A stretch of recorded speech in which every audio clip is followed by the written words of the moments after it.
I'm going to play a clip for you, an audio clip from the wife of another client who's been detained. She and her family and friends were Trump supporters.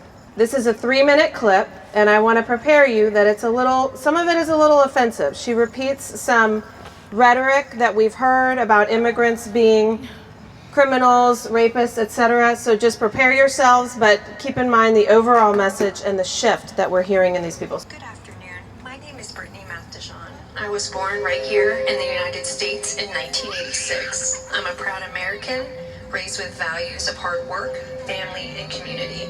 17 years ago, I married the love of my life, an incredible man from Iran, who has been my partner in everything we've built. We met, fell in love, and started a life that anyone would be proud of. My husband and I poured our hearts into creating a successful business from the ground up.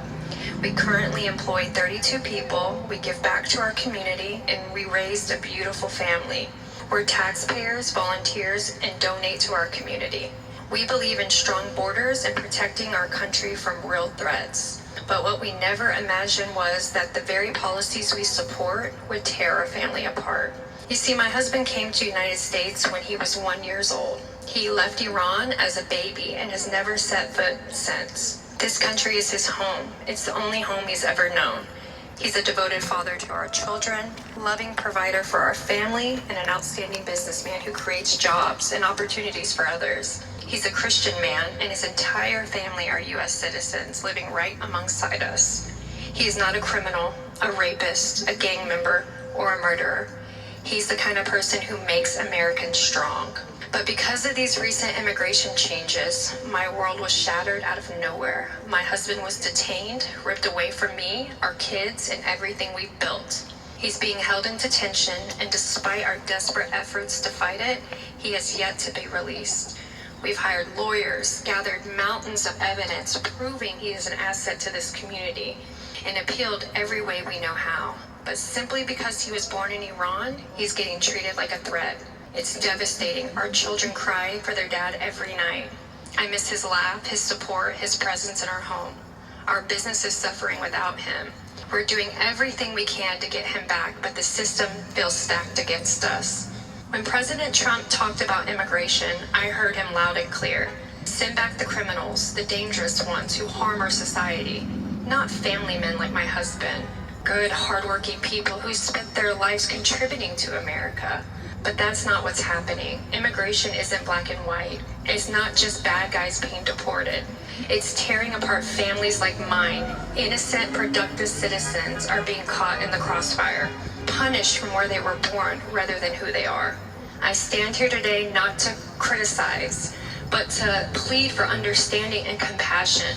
Policies meant to protect us shouldn't destroy the lives of those who embody the American dream. My husband belongs here with his family, in his community, in the country he called home for over 4 decades. We need leaders who see the gray areas, who recognize that true security comes from fairness and humanity. Please help us bring him home. Support families like ours. Let's make immigration reform about the real threat, not ripping apart the fabric of good American lives. Thank you so much. Okay. It can be tempting to get angry at anyone who voted for Trump and allowed this to happen. I want to encourage us to focus on what is really happening. People are waking up. Morale inside ICE is collapsing. And my message to you today is this: be welcoming. When people's eyes are opening, help them feel at home on our side of history. Because the only way we will win the midterms is if we grow our ranks and get out the vote. Every conversation matters. Every story matters. I encourage you to reach out to someone in your life who may have voted for Trump, but who now sees the truth. Invite them in. Help them cross over. And let's remember this. America has always been strongest when we expanded our circle, when we stood up for each other, when we said, you belong. That is the country that we love. That is the country that we're fighting for. So let's fight and let's win.